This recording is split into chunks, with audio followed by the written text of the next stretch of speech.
twebwe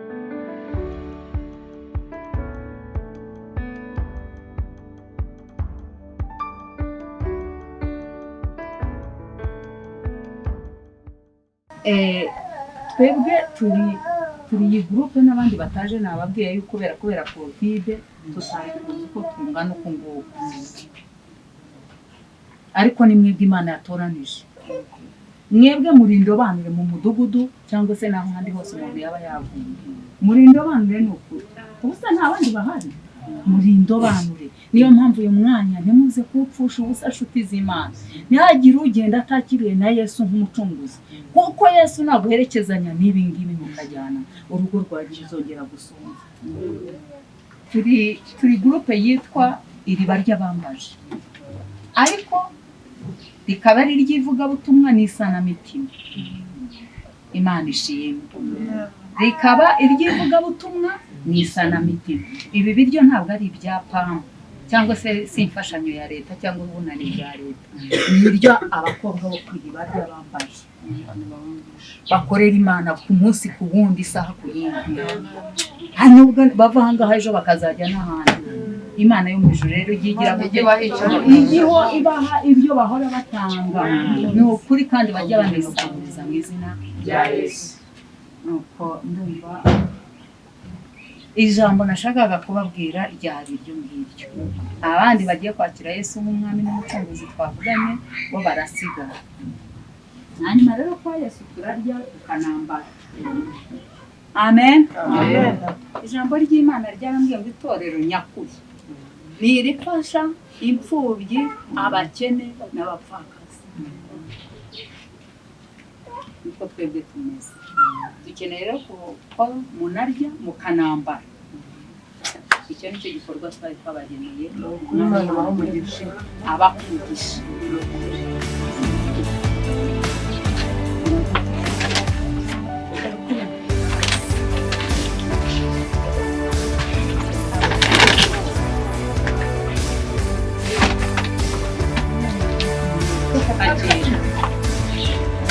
Now I don't have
Nitwa Harerimana Jean Paul. Iki gikorwa rwose ndacyakiriye neza, nk'abagaragu b'Imana batekereje iki gikorwa ndabashimiye cyane rwose. Numvaga nanjye ngomba kuzagira ikindi gihe Imana yafasha nanjye nkagira icyo nakorera abandi nabo bafite ubushobozi bukeya. Nakuvuga ngo ngiye kugitegura neza iyi Noheli n'umuryango wanjye, kandi ndabashimira igikorwa mwakoze kuri uyu mudugudu. Akoze. Amazina yanjye nitwa Umulisa Clarisse. Ahangaha mwaje rero ni mu murenge wa Kimihurura, akagari ka Kamukina, umudugudu wa Juru.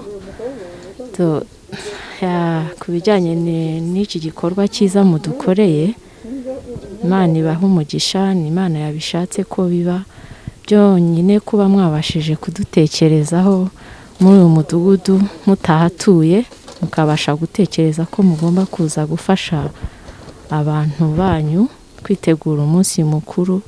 Ni byiza cyane, biradushimishije twebwe n'imiryango yacu. Cecile Tuyisenge, iki gikorwa ncyakiriye neza kuko ubu ni ubwitange abavandimwe bakoze, bakaba bishyize hamwe n'ukuri bagatekereza ko ari abavandimwe babo badafite ubushobozi. Ni Imana ariko cyane cyane yabigizemo uruhare, yabakoresheje nabo bagira icyo gikorwa cyo kugira ngo Mama Teresora ashakisha abaturanyi be azi badafite ubushobozi, ariko Imana yayimushoboje pe. Tukaba tubashimiye rero, Imana yo mu ijuru ibaha umugisha. Ni umuceri, ni ibishyimbo, ni akawunga n'amavuta n'imyambaro. Ubu ndishimye cyane kuko gukorera Imana ni ibya mbere. Gukorera Imana, umuntu utarakorera Imana nashaka ahaguruke, kuko ibi ngibi Imana yarabimbwiye, yarambwiye ati mwana wanjye ntabwo uzabwirirwa kuri Noheli, ntabwo uzaburara, ntuzabura igikoma, ntuzabura amavuta, ntuzabura icyo guha abana kandi uzambara. Imana yo mu gihugu cyo mu ijuru yabimbwiriye ejo bundi munsi y'akarere aho nasengeraga, nabo twari kumwe nubwo badahari ariko babivuga. Icya mbere rero nshishikariza na bagenzi banjye kumenya Imana, nicyo cya mbere, nicyo cyiza. Niyo izuba ryagera saa 9 uvuga ati Mana nta kiraboneka, ariko ntirishobora kurenga utabonye icyo guha abana babyaye. Rwose nkambishimiye Imana yo mu ijuru yabikoze, iki gikorwa nicyo Uwiteka. Ababyeyi bateguye iki gikorwa, Imana ibaha umugisha. Ni ukuri umutima w'urukundo bafite, bazawukomezanye, kandi natwe Imana izagira igihindura mu buzima bwacu, natwe tuzakorera bagenzi bacu nk'ibyo aba babyeyi bakoze. Nicyo nakwifuriza bagenzi banjye turi kumwe hano. Jewe uhagaze aha ngaha nitwa Kayitesi Rose. Uyu munsi ni umunsi twari twateguye, ni umunsi twatekerejeho kugira ngo tugaburire abantu nka groupe dukorana umurimo yitwa Iriba ry'Abambaje. Iyi ni ministeri, nkaba umuyobozi waryo. Hanyuma tukagendera ku cyanditswe kiri muri Yeremiya 16:9 rivuga ngo mumpamagarire abagore bazi kurira no kuboroga, kandi baze bihuta cyane bahamagare na bagenzi babo, ngo kubera yuko umwanzi yuririye mu madirishya akaza akadusenyera ingo. Muri iki gihe rero twasanze n'ubukene buri mu kintu kigenda gisenya ingo. Muri iki gihe twasanze ubukene ari ikintu kigenda gituma abantu havamo kutumvikana bitewe n'ubukene. Havamo rero abagore bamwe muri twebwe abakozi b'Imana turahaguruka dufata iya mbere, twishyira hamwe kugira ngo dukore umurimo mwiza duhagaze mu ijambo ry'Imana ritubwira ngo turabo twahamagariwe imirimo myiza yo muri Kristo Yesu kugira ngo tuyigenderemo. Ariyo mirimo myiza rero yo muri Kristo Yesu nk'iyi ngiyi turiho dukora. Turicara tujya inama, turicara turabisengera. Tumaze kubisengera Imana iradushyigikira, turahaguruka dusanga abandi badamu, turavuga ngo hariho abantu, hariho ingo zakwicara zikarya zonyine, hariho abandi bantu bashonje. Turavuga rero ngo reka tugende dusange bagenzi bacu, ntabwo ari bose ariko abangaba nibo nyine twatoranije, niba Imana yatoranije kugira ngo tuzabashe gusangira nabo. Iyo tuza kubishobora twari kubanza kwinjira ahantu heshi hadasanzwe, heshi cyane. Usibye ko n'ubundi hariho n'ahandi tuzajya n'ejo bundi, ariko abangaba nibo twari twatoranije kugira ngo tubasangize Noheli na Bonane, bazasangire n'abana babo, abana bo kuzicwa n'inzara, abana bo kuzakaba papa wabo cyangwa ba mama wabo inzara, bashonje bishwe n'inzara ngo babake ibyo kurya babiburi. Twifuje rero gusangira nabo ibi ngibi mwabonye. Twatanze kawunga, dutanga umuceri, dutanga amavuta, dutanga ibishyimbo, dutanga n'imyambaro yo kwambara. kuko ijambo ry'Imana riratubwira ngo itorero nyakuri ni itorero rishyigikira imfubyi, abapfakazi ndetse n'abakene. Tukaba twifuje rero kugira ngo tubasangize kandi tubasengere kugira ngo nabo ejo bazabara abantu bakomeye cyane, kandi turabyizera ko bizaba, kuko iyo twasenze Imana iratwumva, iyo twasenze biremera, iyo twasenze Imana irakora. Twizeye rero yuko n'ubu ngubu iki gikorwa dukoze abangaba ejo bazaza badufasha kugaburira abandi. Umuryango wacu ugizwe n'abantu 30,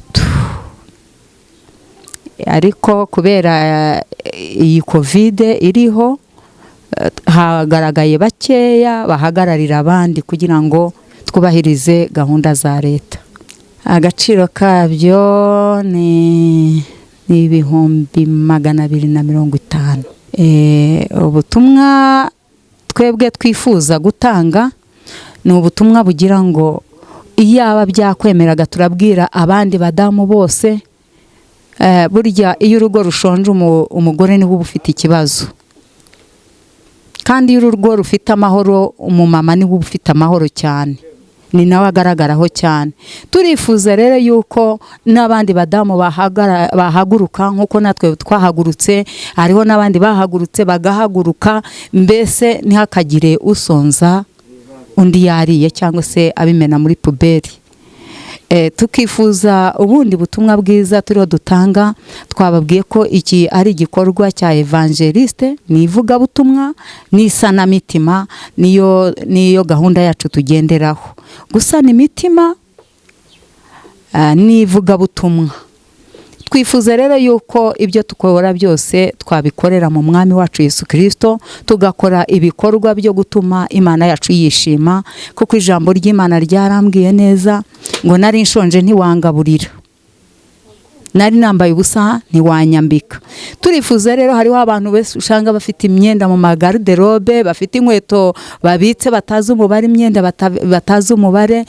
Nkumva ntanga ubutumwa buvuga ngo abamama, abagabo, abasore, inkumi, abanyarwanda n'abanyarwandakazi twese duhagurukire kuvuga ubutumwa bwiza mu byo dufite. Uyu muryango wacu twatangiye turi abantu bakeya cyane, ariko dufite intego y'ubutumwa bwiza, yo kuvuga ubutumwa bwiza bwo gusenga, tugasengera igihugu, tugasengera abarwayi n'ibindi byinshi bitandukanye. Dutangira rero turi nk'abantu batarenze 3. Muri abo 3 rero bagenda biyongera, ndetse tuza kuba abantu benshi. Dutangirira kuvuga ubutumwa tujya no muri interiyeri, mu byaro, dukoresha ibiterane, abantu bagakizwa, abarwayi bagakira. Mbese tukagenda bamwe tukabambika, tukanabagaburira, tugakoresha igiterane tukamaraho iminsi 3, tugatwara ibyo guteka, bagatekera abantu bakabagaburira, nuko kandi tukabaha n'ijambo ry'Imana.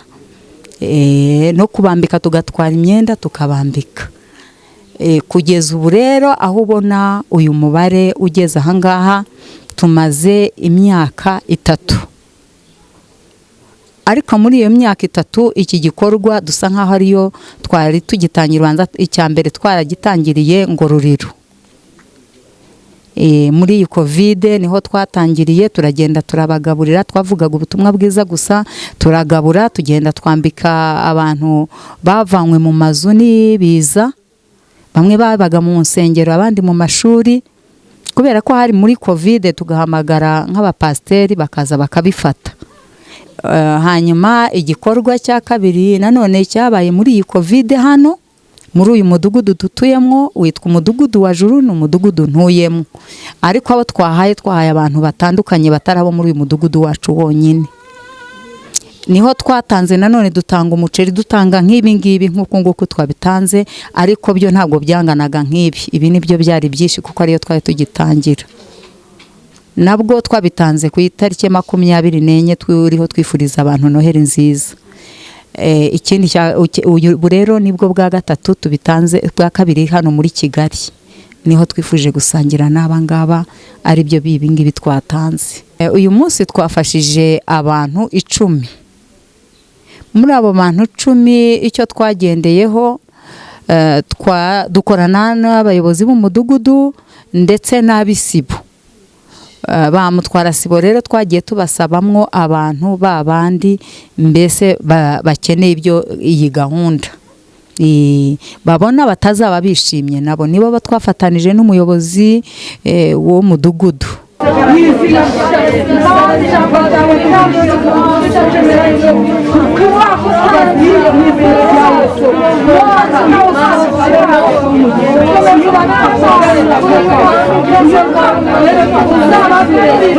Thank you.